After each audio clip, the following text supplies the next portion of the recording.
ஏய் சரணமையப்பா. நம்ம திருச்செந்தூர் பாத யாத்திரை முதல் நாள் இன்னைக்கு காலையில் குளிச்சு சாமி கும்பிட்டாச்சு. நம்ம வரும்போதே சங்கம் எங்கே குளிப்போம் அப்படின்னு பார்த்துட்டு வந்துக்கிட்டு இருந்தோம். குளிக்கிறதுக்கு எந்த இடமும் தோது இல்லாமல் இருந்துச்சு. நம்ம மேட்டமலை பக்கத்தில் ஒரு பல்கில் நம்மளை குளிச்சுக்கலாமான்னு கேட்டோம். குளிச்சுக்குங்க அப்படின்னாங்க. ஃப்ரெஷ் ஆயாச்சு. அடுத்து நம்ம சமையல் பண்ண போகிறோம். மேட்டமலையை தாண்டி தான் சமையல் பண்ண வேண்டியிருக்கும். மேட்டமலையில் போய் சரக்கு ஜாமான் அரிசி எல்லாம் வாங்கிட்டு போய் சமையல் பண்ண போகிறோம். அங்கே போய் ஒரு வீடியோ போட்டுருவோம். ஃப்ரெஷ்ஷாக குளிச்சாச்சு. அந்த பல்குக்கார சாமிக்கு ரொம்ப நன்றி சொல்லிக்கிறோம். அந்த முருகனோட அருளும் நம்ம ஐயப்பனோட அருளும் அந்த சாமிக்கு வந்து எப்போ இருக்கும். சாமியே சரணமையப்பா. ஓம் சாமியே சரணமையப்பா. அரோகரா.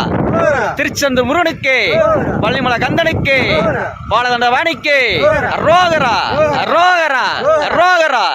சாமியே சரணமையப்பா.